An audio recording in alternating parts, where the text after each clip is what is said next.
A girl disappeared during what should have been a normal holiday with her dad and older brother, while her mother, who had stayed at home, was left devastated and searching for answers. Everyone suspected she had been abducted, but no one truly knew what had occurred.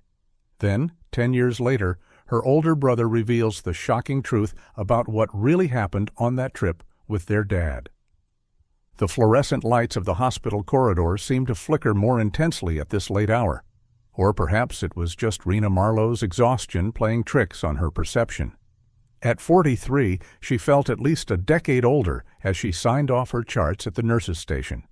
Her colleagues waved goodnight as she gathered her things, her body moving on autopilot after an 11-hour shift. "See you tomorrow, Rena," called one of the younger nurses. "Bright and early," Rena replied, though there was nothing bright about starting her morning shift at the playgroup before returning to the hospital in the afternoon. But bills didn't pay themselves, and single-handedly supporting a family of 3, well, 2 now, required sacrifices. The night air hit her face as she stepped outside, a welcome coolness after the sterile warmth of the hospital. The bus was late, as usual, giving her mind unwelcome time to wander. 10 years. 10 years since her daughter Lila disappeared on that family vacation in Egypt. 10 years of searching, pleading, praying.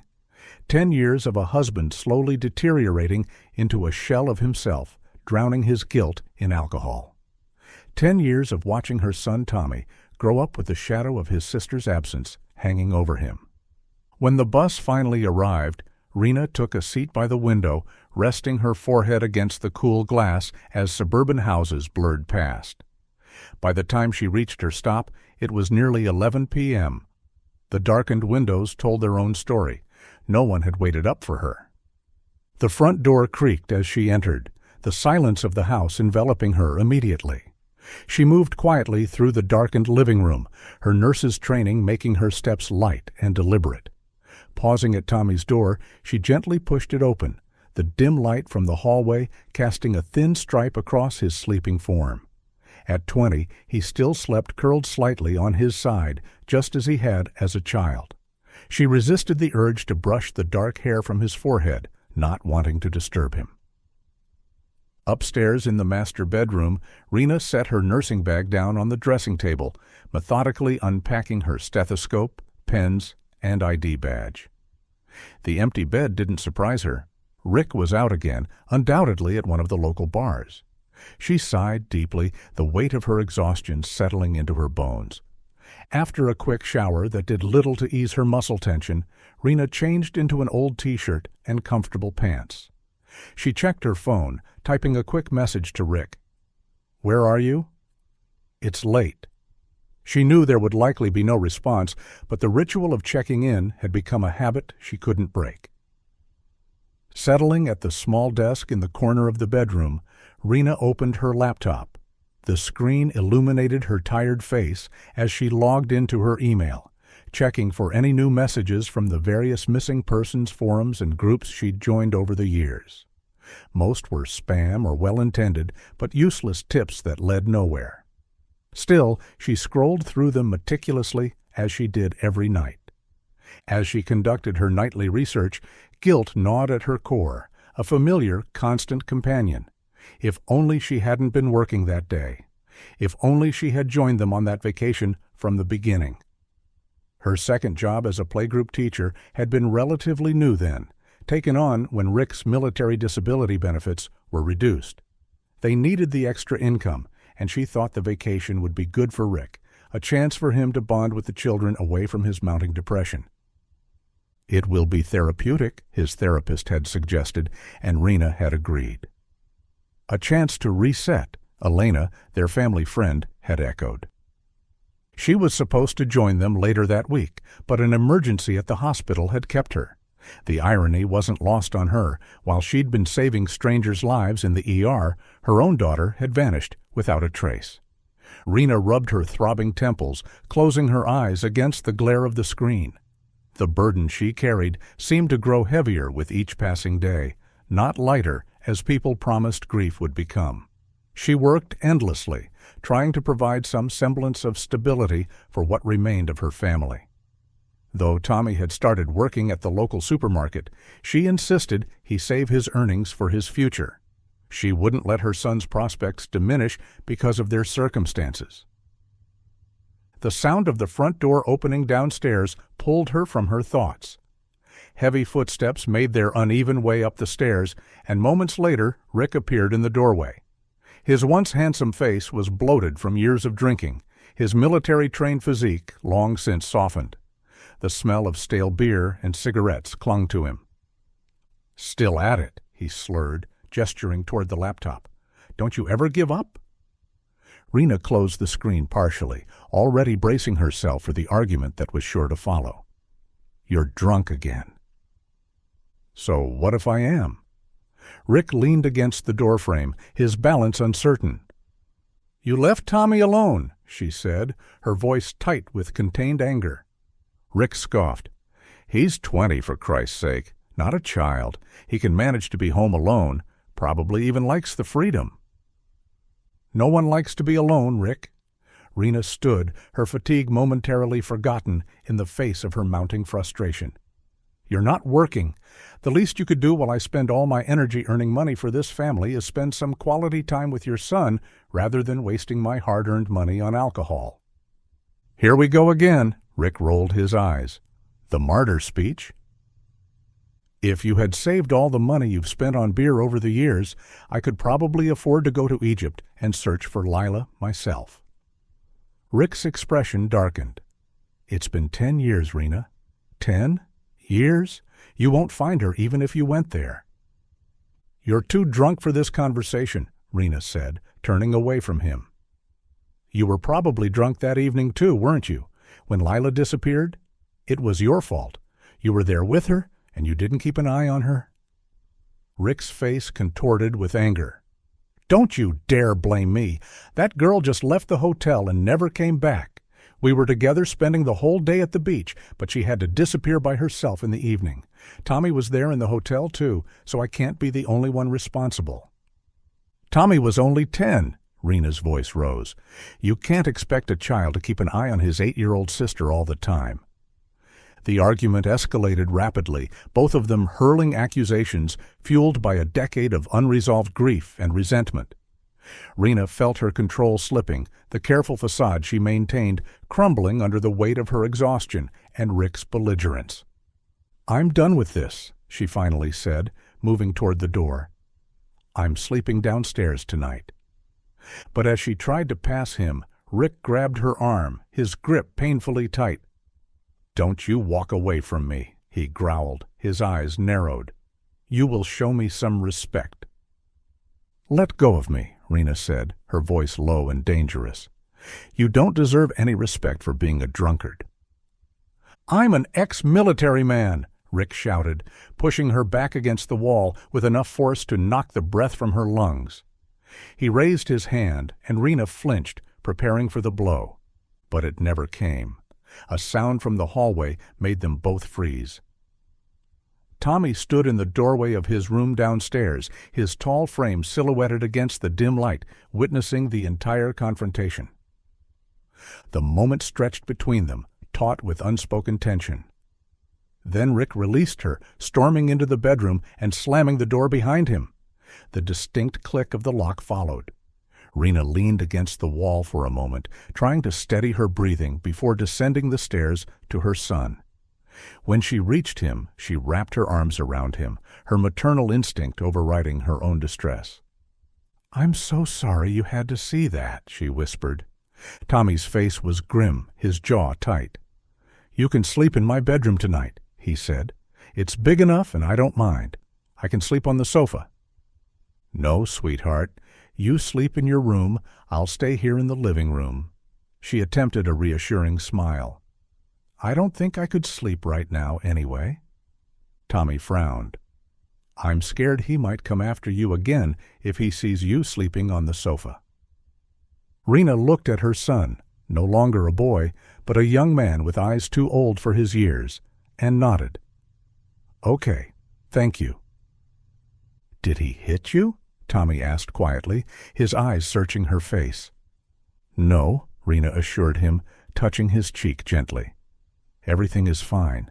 How was your therapy session today?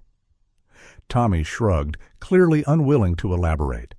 Fine, same as always.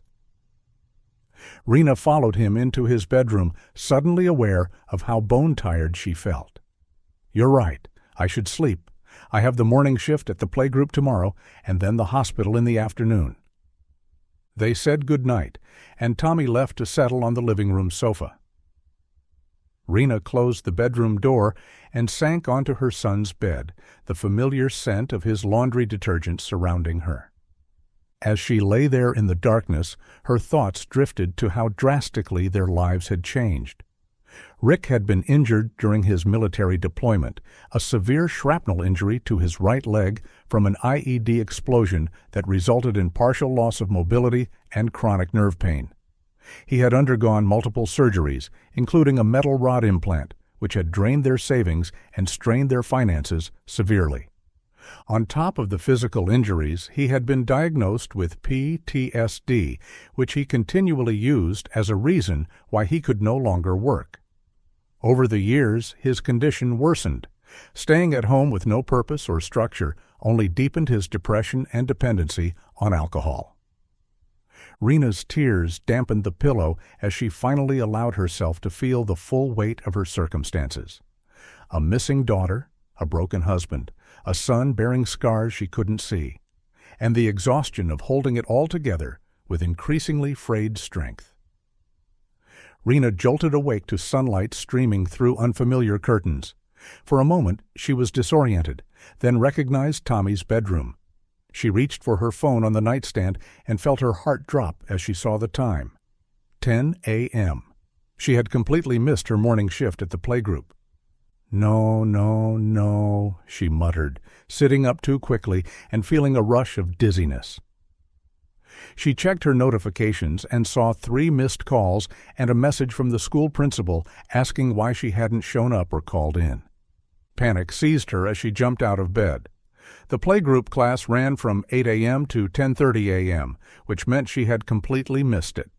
She quickly typed a reply to the principal, promising to come to the school to explain the situation in person.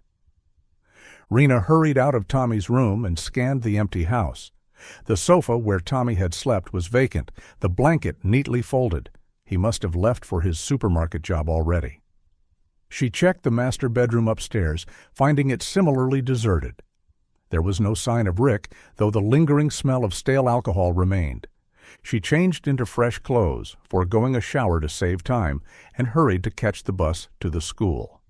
Her mind raced with worry about her job security. She couldn't afford to lose any income, especially with Rick contributing nothing. As the bus approached the school, Rena spotted the principal, Mr. Daniels, locking the school gate. She rushed toward him, her heart pounding. "Mr. Daniels, I'm so sorry about this morning," she called out. The principal turned, his expression a mixture of concern and professional composure. "Rena, I was worried when you didn't show up. It's not like you to miss work without notice." "I know, and I'm truly sorry." Rena tried to catch her breath. "There was a situation at home last night, and I somehow slept through my alarm." Mr. Daniels studied her face. "You know, Rena, I've been meaning to talk to you about your schedule. Working 8 hours every evening at the hospital, plus this morning job, and I know you pick up weekend shifts at that restaurant too. It's just too much. I was wondering when something like this would happen." Rena felt heat rise to her cheeks, embarrassment mixing with the fear of losing her position. "I know it seems like a lot, but I can manage it.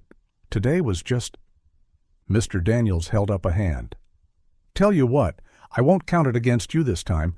Consider it a day off, but I want you to think about managing your schedule better. The children need a teacher who's alert and present." Relief washed over her. "Thank you, Mr. Daniels. I promise this won't happen again."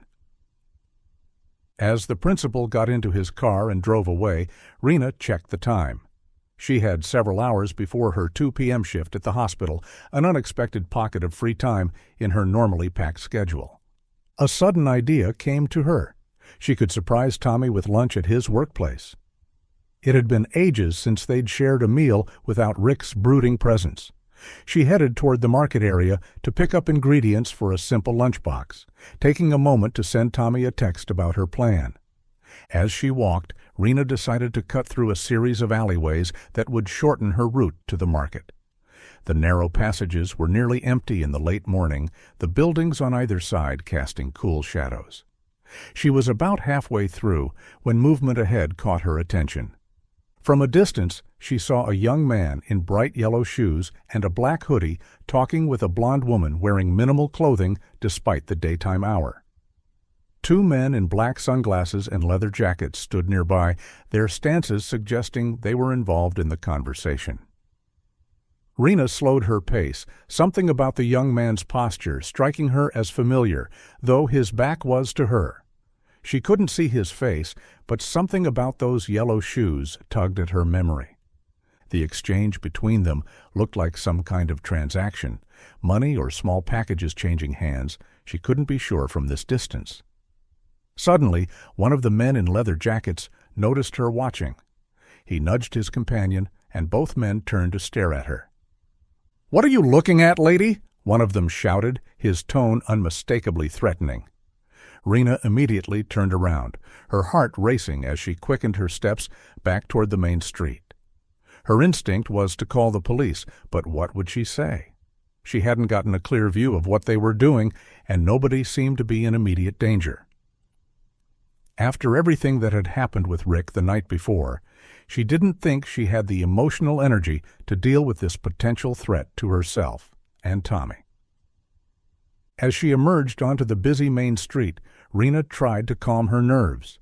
Those yellow shoes kept nagging at her mind. Where had she seen them before? She couldn't place it, but the feeling of familiarity was unmistakable. Her appetite for shopping now gone, Rena pulled out her phone and texted Tommy directly. "Would you like to have lunch together today?" "I have some free time before my shift." She waited for a reply, but none came immediately. Sighing, Rena decided to head home. Perhaps she could use this unexpected time to catch up on some chores or rest before her hospital shift. The house was quiet when Rena returned. Heading upstairs to the master bedroom, Rena opened the windows to air out the lingering smell of alcohol. The room needed a thorough cleaning, and she decided to start by changing the bedding. The king-sized bed had been a wedding gift from a wealthy friend 15 years ago, an extravagant piece of furniture that seemed almost out of place in their modest home. Rena stripped off the sheets and comforter, then tried to move the heavy mattress to better reach the fitted sheet. As she pushed against it, straining with the effort, she placed one leg on the underbed to give herself more leverage. That's when she noticed something odd. A section in the middle of the underbed looked different from the rest of the fabric. Looking closer, she could see what appeared to be a seam where the material had been cut and then sewn back together.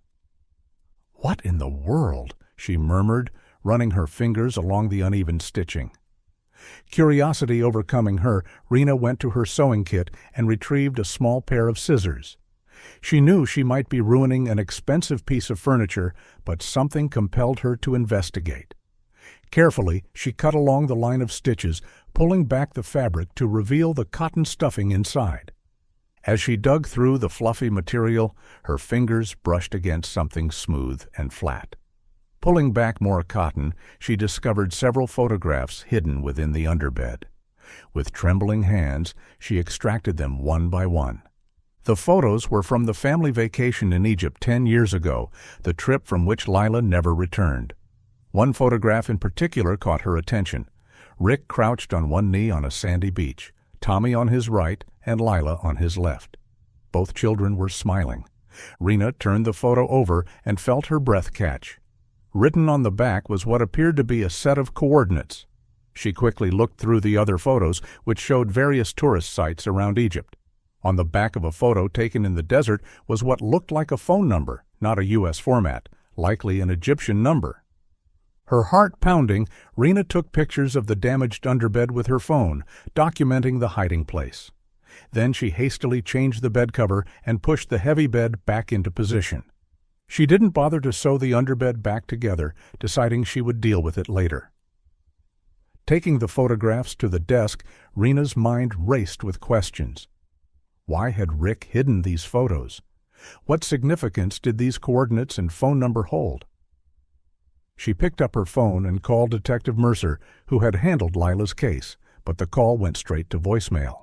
She checked her messages and saw that Tommy had finally replied, saying he would wait for her at the supermarket in an hour during his lunch break. Rena quickly texted back, "Something's come up. I found a clue, but I'll see you there and tell you about it later." Turning to her laptop, Rena typed the coordinates from the back of the beach photo into a search engine. The result showed a location in the center of Gifton Island, off the coast of Hurghada, Egypt. She compared the sandy beach in the photo to images of Gifton Island beaches online. They matched perfectly. Why would he mark this specific location? She whispered to herself. Was this just to remember where the photo was taken, or is this where Lila is? The thought sent a chill down her spine. She looked at the phone number on the other photo, debating whether to call it. Curiosity won out, and with shaking fingers she dialed the international number. The line rang 3 times before a man answered. The voice spoke in heavily accented English. "Yes? Who is this?" Panic seized Rena, and she immediately ended the call, nearly dropping her phone in the process. She searched the number online but found no relevant information. "What are you hiding, Rick?" she muttered, staring at the photos spread before her. With Detective Mercer not answering her call, Rena decided she needed to take these potential pieces of evidence to the police station herself. She carefully gathered the photographs, placed them in her handbag, and headed downstairs, her mind spinning with possibilities. As she reached for the front door, Rena paused, looking at the time. She should still have time to show these to the police and then meet Tommy for lunch before her hospital shift. Rena walked briskly toward the police station, the weight of the photographs in her bag feeling much heavier than their physical presence warranted. Her mind churned with questions and half-formed theories, each more disturbing than the last. About 15 minutes into her journey, she found herself passing the Rusty Anchor, a bar she knew Rick frequented. As if conjured by her thoughts, the door swung open, and Rick himself emerged, his face twisted in an expression of agitation. He stopped short when he saw her, genuine surprise registering in his bloodshot eyes. "Rena, what are you doing here?" he asked, glancing around suspiciously. "Thought you'd be at home getting ready for work." Rena's mouth went dry. She hadn't prepared for this confrontation, not here, not now. Her hand instinctively tightened on her bag, acutely aware of its incriminating contents. I'm going to visit Tommy," she lied, avoiding his gaze. "We're planning to have lunch together." Rick narrowed his eyes, studying her face. "Oh, yeah? You sure about that?" There was something unsettling in his tone, a dangerous undercurrent that made the hair on the back of Rena's neck stand up. "Yes," she said, trying to keep her voice steady. "I didn't get a chance to talk to Tommy this morning. I overslept, so I thought I'd surprise him." Rick nodded slowly, his expression unreadable. "I was just on my way home," he said, taking a step closer to her. "Why don't we have lunch together instead, just the 2 of us? We can order delivery and eat at home before your shift." "I can't," Rena said, taking a cautious step back. "Not after what happened last night.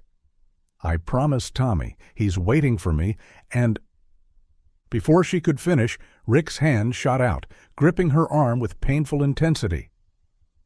"Tommy will understand," he said, his voice low and controlled. "Come with me, Rena." There was no request in his words, only command. Rena felt a flutter of panic as Rick began guiding her back toward their house, his grip unyielding. She considered calling out to passers-by, but what would she say? That her husband wanted her to come home? It would sound ridiculous, and the last thing she needed was public drama that might lead to questions about the photographs. As if reading her thoughts, Rick leaned in closer, his breath hot against her ear. "Don't make this difficult. Not here. They walked in tense silence, Rick's hand never leaving her arm. As they reached their house, Rick unlocked the door and practically pushed her inside before securing the deadbolt behind them. "Rick, what is this about?" Rena demanded, rubbing her arm where his fingers had dug in. "Why did you lock the door? I need to go and meet Tommy." Instead of answering, Rick advanced toward her with deliberate steps. In one fluid motion, he yanked her handbag from her shoulder and emptied its contents onto the floor. Items scattered across the hardwood, her wallet, keys, phone, and the damning photographs from the underbed. Time seemed to slow as Rick bent down to retrieve the photos, his movements almost casual.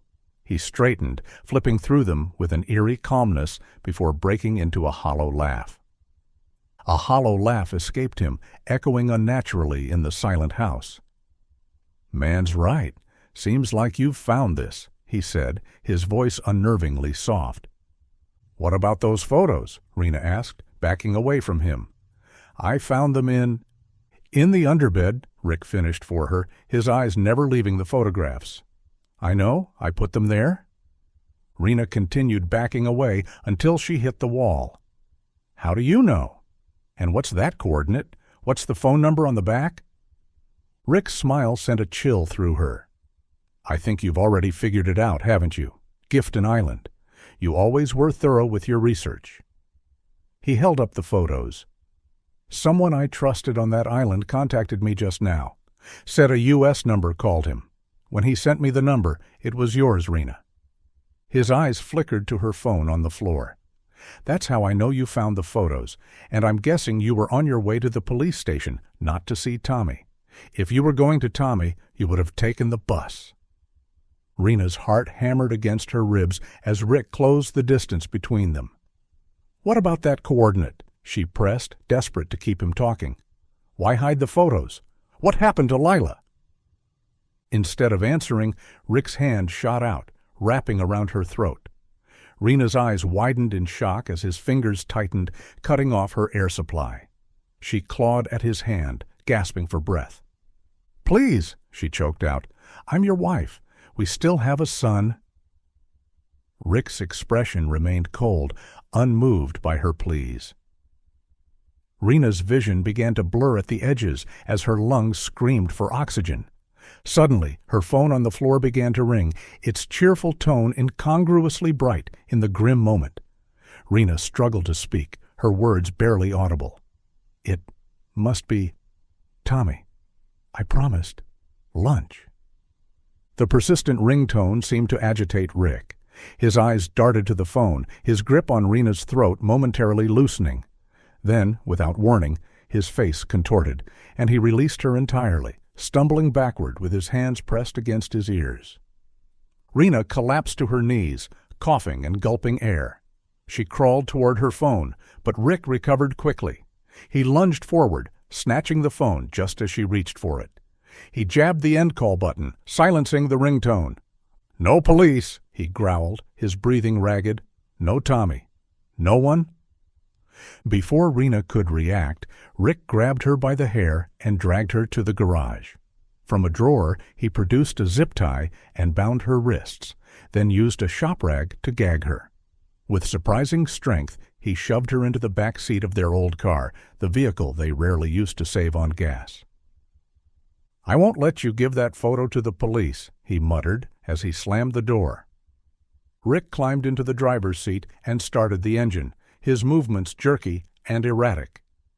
As the garage door opened and the car reversed onto the street, Rena's mind raced with the horrifying realization that her husband, the father of her children, was capable of far worse than she had ever imagined.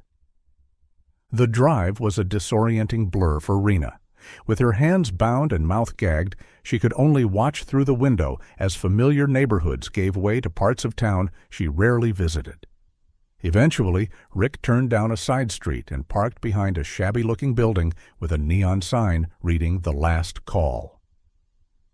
The name sent a chill through Rena that had nothing to do with the temperature. This wasn't one of Rick's usual haunts. She had made it her business to know those places, had even visited some to bring him home on particularly bad nights. This place was unknown territory, which could only mean he had deliberately kept it separate from his regular life. Rick cut the engine, the sudden silence pressing against Rena's ears. He turned in his seat, studying her with detached interest, as if she were a problem to be solved rather than his wife of 20 years. "We're going inside," he said finally, his voice emotionless. "If you try to signal anyone or make any noise, I'll tell them you're having a psychotic episode. Who do you think they'll believe? A decorated veteran or the overworked wife who's been obsessing over a decade-old disappearance?" The casual cruelty of the question stole what little fight remained in Rena. She had spent years defending him to doctors, to friends, to Tommy, insisting that beneath the PTSD and alcoholism remained the good man she had married. Now she wondered if that man had ever existed at all. Rick exited the driver's side and circled to the rear door. When he opened it, daylight spilled across Rena's face, temporarily blinding her after the dimness of the car interior. He grasped her arm, fingers digging into the same bruises he had created earlier, and pulled her from the vehicle. "Don't make a scene," he warned, his breath hot against her ear. The smell of whiskey and something medicinal, perhaps the pills he claimed never to take, made her stomach turn. Rick guided her through a back entrance, his grip painful on her bound arms. The interior was dimly lit, with the stale smell of cigarettes and cheap liquor hanging in the air. Despite the early hour, several men sat at a worn bar, while others lounged in booths along the wall. They barely looked up as Rick entered with his bound wife, suggesting this wasn't the first unusual sight they'd witnessed here. A tall man with a shaved head and multiple tattoos crossing his neck approached them. He wore an expensive watch that seemed at odds with the dingy surroundings. "Rick," he acknowledged with a nod, his eyes assessing Rena coldly. "This is her?" "I've had enough of this woman," Rick declared, pushing Rena forward slightly. "Deal with her, quick and no mess." Rena's eyes widened as understanding crashed over her. This wasn't just about preventing her from going to the police. Rick intended for her to disappear permanently. She tried to scream through the gag, the sound emerging as a muffled whimper that drew no attention from the other patrons. The tattooed man took hold of her arm, his grip surprisingly gentle compared to Rick's bruising force. His fingertips were calloused, his palms warm and dry against her clammy skin. "Take her to the back," called a heavy-set man from behind the bar, his focus never leaving the glass he was polishing with a dingy rag. As the tattooed man guided her away, Rena twisted her head back, desperate for one last look at Rick. She saw another man approach him, leaning in close to ask, "You want the usual girl?" Rick's response floated clearly across the room, his voice lighter now that the burden of her presence was being removed. "Yes, with something to take my mind off all this." He reached into his jacket, producing a thick envelope that he handed to the bartender with practiced ease. The man peered inside, whistling low at the contents before tucking it beneath the counter. "What a good use of your wife's money," the man laughed. "You sure you want to get rid of her? You're losing your ATM." "Don't ask, just do it," Rick snapped, already turning toward a doorway on the opposite side of the room, where a young blonde woman in a tight dress waited, her expression vacant. The tattooed man guided Rena down a narrow hallway to a small, windowless room containing only a metal chair and a cabinet. He pushed her into the chair and secured her legs with more zip ties, working quickly and efficiently. Despite her terror, Rena studied his face carefully, determined that if by some miracle she survived this, she would be able to identify him to the police. As he straightened to his full height, recognition struck her like lightning. This was one of the men in leather jackets she had seen earlier that day in the alley during her shortcut to the market. But who was the man wearing the bright yellow shoes? Certainly not Rick. Once she was securely bound to the chair, the man straightened and looked directly into her eyes for the first time. What she saw there confused her. Not the cold detachment of a killer for hire, but something softer, almost apologetic. His expression changed, the hardness melting from his features as he pressed a finger to his lips in the universal gesture for silence. From his pocket he withdrew a smartphone, its screen cracked at one corner, but the display still bright in the dim room. After tapping the screen several times, he turned it to show her. On the display was a banking app showing a transaction record with an amount that made Rena's eyes widen in shock. Easily 5 figures, more money than she could save in a year of double shifts. But it was the name on the transaction that truly stole her breath. Tommy Marlowe. Her son. He had paid this man. The pieces started falling into place, forming a picture she didn't want to believe. The bright yellow shoes, of course, they were Tommy's. That's why they had felt so familiar. As the realization settled over her like a leaden blanket, Rena felt tears welling in her eyes, not for herself, but for her son. What had Rick done to drive Tommy to such desperate measures, and what would become of her boy if this plan succeeded? The tattooed man switched off his phone, sliding it back into his pocket. He moved to the cabinet against the wall, his movements deliberate as he extracted a key from around his neck and unlocked the metal doors. Inside, mounted on hooks and organized with military precision, was an arsenal that made Rena's blood run cold. Handguns of various calibers, boxes of ammunition stacked neatly, what appeared to be a disassembled rifle on the bottom shelf. The man selected a revolver, its blue-black finish absorbing what little light reached it.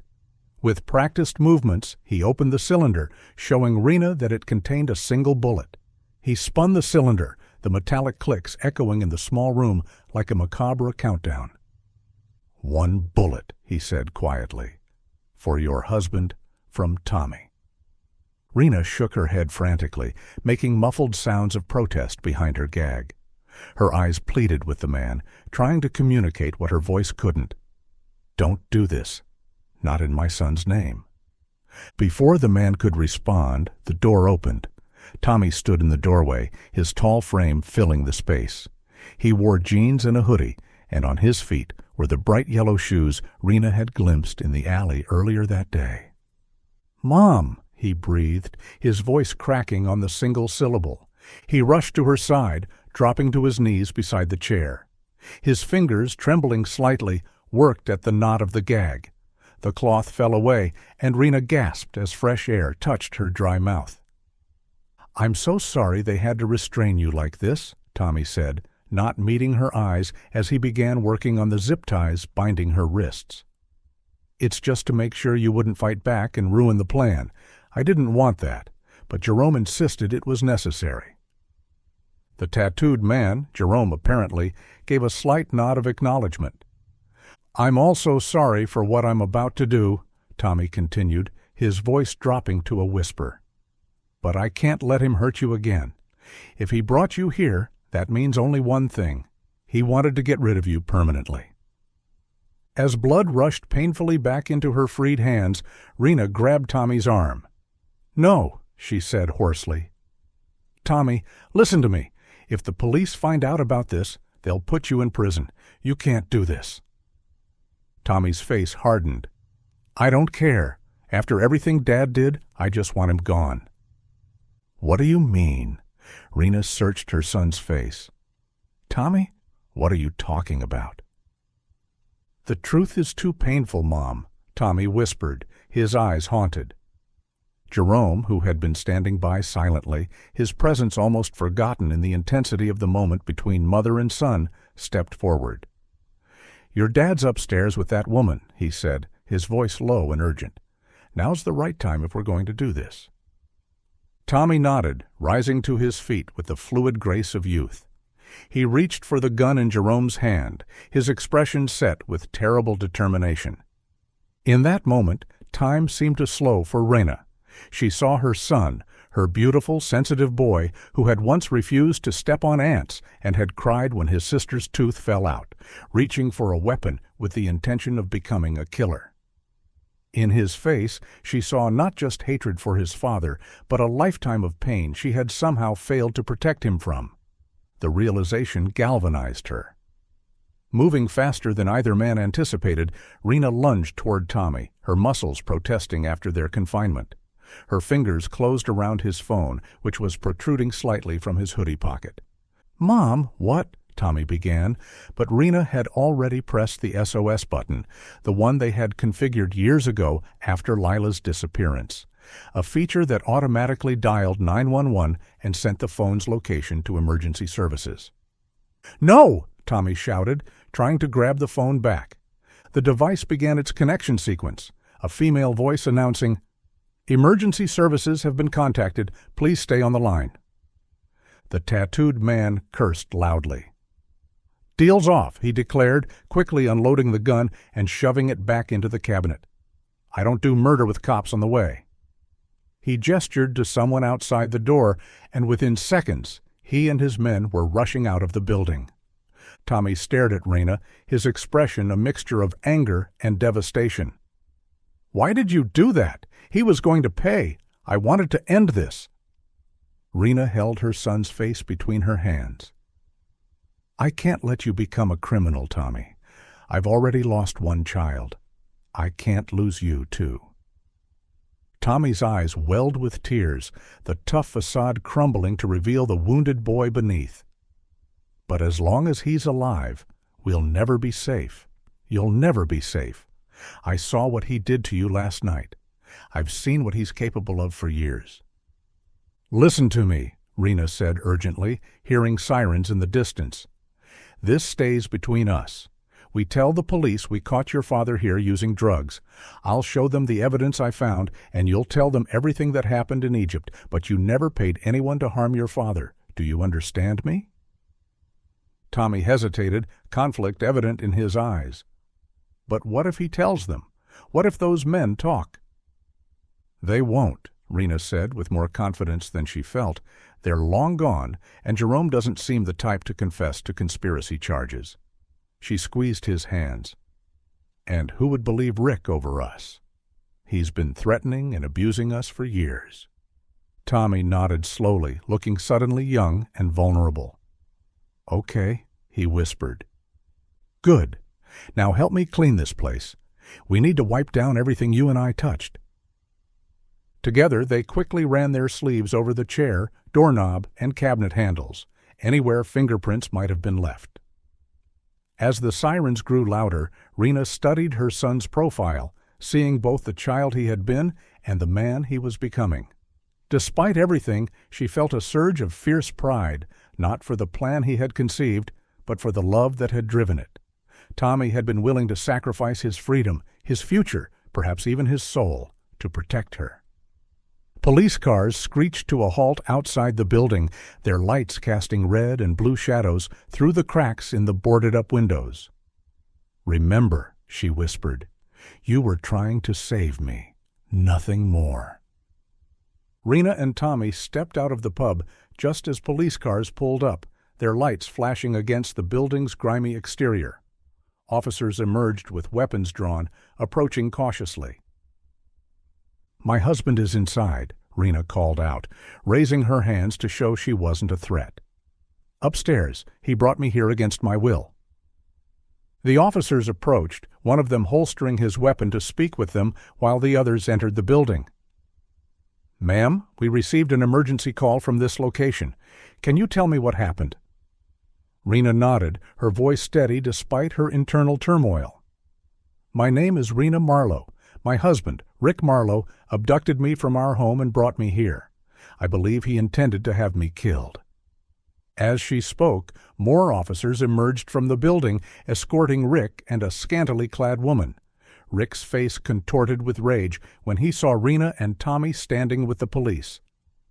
"This is a setup," he shouted, struggling against the officer's grip. "They're lying. Whatever they told you is a lie." The officer interviewing Rena ignored Rick's outburst.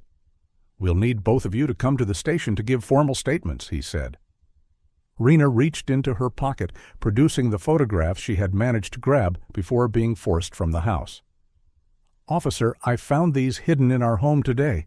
They're from our family vacation in Egypt 10 years ago, the trip where my daughter disappeared." The officer examined the photos, noting the coordinates and phone number written on the backs. "We'll take these as evidence," he said, placing them in an evidence bag. Tommy stepped forward. "I was there," he said, his voice unexpectedly firm. "I was 10 years old when my father murdered my sister. He's been threatening and abusing me ever since to keep me quiet." Without warning, Tommy lifted his shirt, revealing a pattern of old scars across his back, evidence of systematic abuse that made Rena gasp in horror. She had never seen these marks before.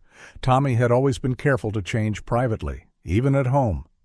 "Oh, Tommy," she whispered, reaching for him. As Rick was being placed in a police car, he locked eyes with Tommy. "You think you're smarter than me?" he called out. "No, I'll make sure you end up behind bars, too." His gaze shifted to Rena. "This is a war zone now, and I'll defeat all my enemies." He spat toward them before being forced into the car, his final act of defiance making Rena flinch. She watched as the man she had married, the father of her children, transformed before her eyes into someone unrecognizable, a monster who had been hiding in plain sight for years. At the police station, Rick and the woman were processed through booking, while Rena and Tommy were taken to separate interview rooms. Detective Mercer, who had worked Lila's case from the beginning, joined Rena with a folder of notes. "Mrs. Marlowe," he said, his expression grave, "I apologize for missing your call earlier. Tell me everything that happened today." Rena recounted finding the photographs, the coordinates to Gifton Island, and the phone number she believed belonged to someone Rick had paid to cover up Lila's death. She described Rick's violent reaction when he discovered she had found the photos, his abduction of her, and bringing her to the pub. "I believe he killed her based on what he implied and Tommy's statement," she concluded, her voice breaking. "I think Lila is buried somewhere on that island, and Rick paid someone to protect that secret." Detective Mercer nodded solemnly. "We'll coordinate with Egyptian authorities immediately. That phone number may lead us to whoever helped your husband." He paused, studying her face. "What I need to understand is how you ended up at that pub, and if your husband had paid those men to kill you, why hadn't they done so before we arrived? And how did your son know where to find you?" Rena carefully explained her version of events, leaving out Tommy's involvement with the men. "Tommy and I were supposed to have lunch together. He called me during my struggle with Rick, but the call ended abruptly. He must have suspected I was in danger. We have a family tracker app on our phones that we installed years ago when Lila disappeared. We rarely use it now, but it was still active." Detective Mercer frowned, making notes. "Something still doesn't add up, Mrs. Marlowe. I need you to tell me the whole truth." Before Rena could respond, there was a knock at the door. Another detective entered, his expression serious. "Tommy Marlowe has confessed everything," he announced. "He claims he knew his father had paid those men for prostitutes and potentially to kill his mother if she discovered the truth about what happened 10 years ago." The detective continued, "According to your son, he paid those men a higher price than his father, without Rick's knowledge. He asked them to kill Rick while he was with the woman because he didn't want him to hurt you anymore. He said he'd already lost his sister and couldn't bear to lose his mother, too." Rena's hands flew to her mouth. "No." "He also said you stopped him because you didn't want him to become a murderer. The men apparently got away before we arrived." Tears streamed down Rena's face as she realized Tommy had chosen to tell the complete truth, not protecting himself as she had instructed. "Tommy also told us what happened 10 years ago," the detective added. "According to him, your husband had been abusing both children for years. The abuse continued until today. Rick never took the medications prescribed for his PTSD and was drinking heavily, which you partially knew about. But you were working most of the time and weren't home much. You trusted him and never suspected the extent of the abuse." Rena nodded, wiping away tears. "I should have known. I should have seen the signs." "Your son claims that on the day Lila disappeared, Rick had been drinking at a hotel bar. He returned to their room, took Lila with him, and when he came back later that night, Lila was gone. He threatened Tommy, saying if he ever told anyone, he would hurt both Tommy and you. Detective Mercer reached across the table, his voice gentle. "We'll coordinate with Egyptian authorities to find the man Rick paid. That person is likely the key to finding out what happened to Lila."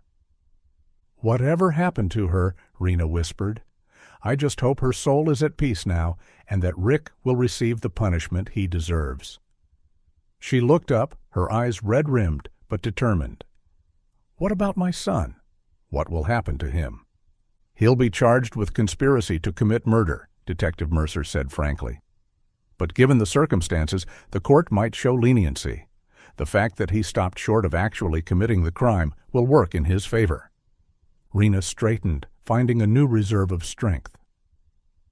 "I've lived a bitter life for the past decade," she said. "But I'll plead with the judge for my son. He didn't go through with killing his father. He chose to be better, despite everything he's endured." Detective Mercer nodded. "That's fair. I hope justice will be served for all of you." He stood. "For now, we'll continue the investigation. Please wait outside while we process everything." Rena walked into the corridor, emotionally exhausted. Through a doorway, she saw Tommy being processed by an officer, his hands cuffed in front of him.